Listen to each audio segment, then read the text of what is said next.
सकारात्मक दुनिया के सहचर आप व्यूअर्स का देव डेली मोटिवेशन में स्वागत है। आज के टॉपिक को शुरू करें उससे पहले शुरू करते हैं एक छोटी सी कहानी। दोस्तों,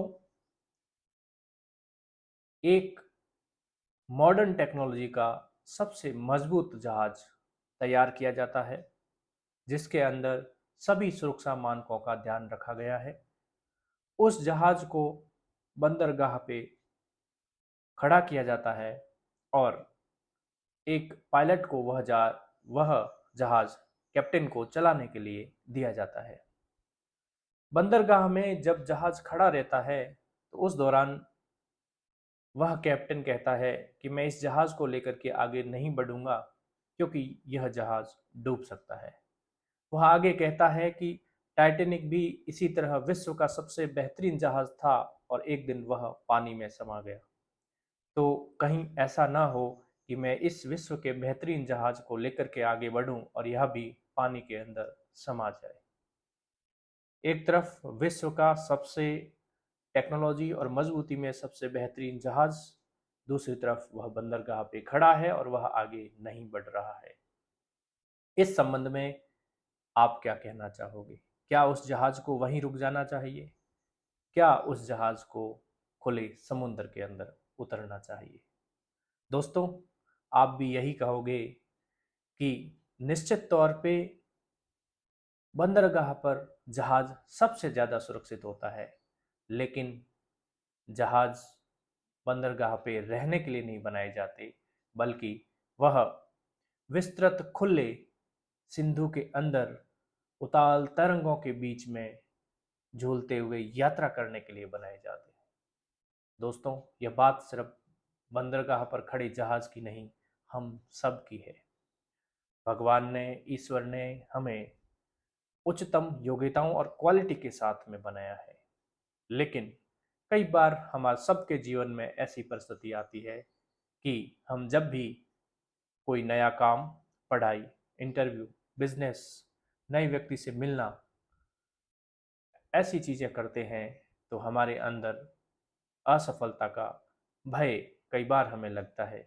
हमारा गला सूखने लगता है, हमारी हृदय की धड़कन तेज हो जाती है, हमें पसीना आने लगता है, हमें घबराहट होने लगती है और इन सब शारीरिक लक्षणों के साथ साथ मानसिक रूप से हम उस कार्य को टालना चाहते हैं, हम उस कार्य से दूर भागना चाहते हैं, हमें उसमें असफलता का डर लगने लगता है।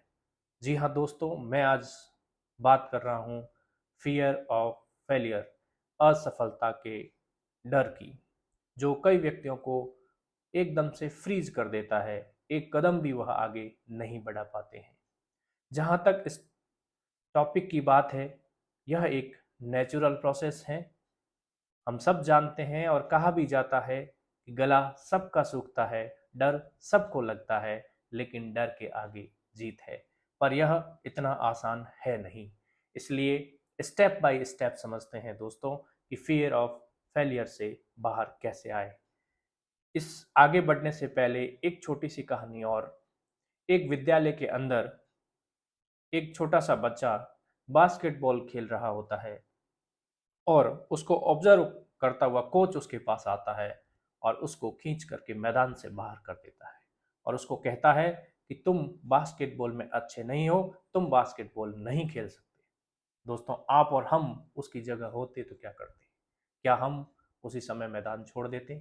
क्या हम उस खेल को छोड़ देते? और हम जिस बच्चे की बात कर रहे हैं उसने क्या किया?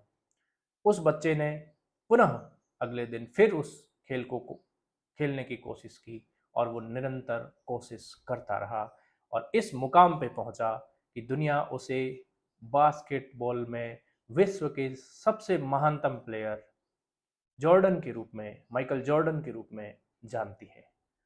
और यदि उस समय माइकल जॉर्डन ने जब पहली बार असफलता मिली तो खेल छोड़ दिया होता तो विश्व को आज बेहतरीन बास्केटबॉल प्लेयर नहीं मिलता।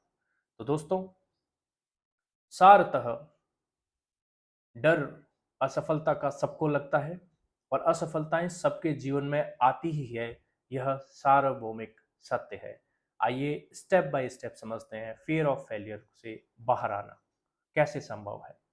पहला तरीका है कि हम यथार्थ को स्वीकार करें, जो हमने पिछली कहानी में देखा कि फेल्योर सबके जीवन में असंभावी है, अर्थात कभी सफलता और कभी असफलता ये चलते ही रहेंगे। दूसरा तरीका है कि जब आपको बड़े टारगेट से डर लगे, बड़े रिजल्ट से डर लगे, तो आप छोटे छोटे टाइनी टाइनी स्मॉल गोल्स बना करके उनको हासिल करें। उससे आपके अंदर कॉन्फिडेंस जनरेट होगा, विश्वास जगेगा, आपकी योग्यताओं को परखने का आपको मौका मिलेगा और इस तरह आप अवॉइडेंस की स्थिति, कार्य नहीं करने की स्थिति, डिजीनेस की स्थिति से बाहर आकर के एक्टिवनेस की ओर बढ़ेंगे। दूसरा तरीका फियर ऑफ फेलियर से बाहर आने का, वर्स्ट केस सिनेरियो, अर्थात यदि बहुत ज़्यादा डर लग रहा है तो उस वर्स्ट केस सिनेरियो को कॉपी के अंदर लिख लें कि यदि मैं यह कार्य करूंगा और उसमें असफलता मिलेगी तो ज़्यादा से ज़्यादा क्या हो जाएगा। और ऐसा कहा जाता है कि जब हम वर्स्ट केस सिनेरियो किसी कॉपी पर लिख करके उसको पढ़ते हैं तो हम मस्तिष्क में जो बार बार पहले अनुभव करते थे वर्स्ट केस सिनेरियो और उसका जो डर था उससे कई गुना कम डर रह जाता है। तीसरी चीज है कि हम हर रिजल्ट्स के बारे में सोचें, हर आउटकम के बारे में सोचें कि हम जो कार्य कर रहे हैं उसके क्या क्या आउटकम हो सकते हैं। चौथी चीज है हम प्लान बी भी तैयार रख सकते हैं। यदि हम कार्य करते हुए असफल होते हैं तो हम उस असफलता के दौर में हमारे पास में प्लान बी क्या रहेगा। पांचवा तरीका है मिस्टर परफेक्शनिस्ट बनने के बजाय एक नेचुरल प्राणी बने और हर कार्य में सफलता सुनिश्चित होने पर ही कार्य करें। इस भावना को छोड़ करके जहां भी कार्य का मौका मिले वहां ट्राई करें। या तो असफल होंगे तो अनुभव को प्राप्त करेंगे और सफल होंगे तो अगले पायदान पे चले जाएंगे। छठा बिंदु है असफलता के विभिन्न पॉइंट्स को, विभिन्न स्टोरीज को, लोगों की कहानियों को पढ़ना और उससे सहज जीवन के अंदर हमें ढालना। सातवां पॉइंट है हम सफलता और असफलता को रीडिफाइन करें। एक बच्चे के लिए जो 95% मार्क्स हर वर्ष लाता है उसके लिए 94 मार्क्स असफलता हो सकती है, लेकिन एक बच्चा जो हर साल 65% मार्क्स लाता है उसके लिए 80% भी असफलता नहीं होकर के सफलता होती है। इसलिए दोस्तों, सफलता की डेफिनेशन सबके लिए अलग अलग होती है। दूसरों की सफलता के मापदंडों को खुद पर अपनाने के बजाय खुद के स्वयं सफलता के मापदंड बनाएं अपनी योग्यताओं के अकॉर्डिंग, और इसलिए खूब सारी चीजें सहज हो जाएगी। उसके साथ में एक अंतिम बिंदु जो आठवां है वह है सफलता के बारे में खुद को बार बार अफर्मेशन देना, खुद को यह मानसिक स्वीकृति देना कि मैं यह कार्य करने में सक्षम हूं, मैं यह कार्य कर सकता हूं, मैं इस कार्य को कर लूंगा। और यदि किसी कारणवश पूर्ण प्रयासों के बाद में भी यदि यह कार्य नहीं हो पाता है तो मैं प्लान बी के तहत उस विकट परिस्थिति से बाहर भी आ जाऊंगा। यदि हम इन 8 उपायों को करते हैं तो फियर ऑफ फेलियर से बाहर आ जा सकते हैं। एक छोटा सा 4 क्वेश्चंस का फॉर्मूला भी मैं आपके साथ शेयर करना चाहूंगा, जिसमें ये कहा जाता है कि जब आपको फियर ऑफ फेलियर लगे, जब आपको असफलता का डर लगे और आप कार्य नहीं कर पाए, तब आप एक स्थान पर बैठ जाएं और अपने आप से 4 क्वेश्चन पूछें। पहला प्रश्न कि मुझे किस चीज का डर है, उसको लिख लें। और जैसे ही आप लिख लेते हैं उस डर को, तो डर जो आपके दिमाग में था उससे कहीं गुना छोटा नजर आने लगता है। दूसरा, आप उस कार्य को क्यों करने वाले हैं, क्यों करना चाहते हैं, उससे कितने लोगों की जिंदगी प्रभावित होती है, यह लिख लें। इससे आपका जो डर है वो और छोटा हो जाएगा, क्योंकि उसके पीछे जो वजह है वह बहुत ही ज्यादा बड़ी है। तीसरी चीज है कि वर्स्ट केस सिनेरियो क्या हो जाएगा, वह लिख ले।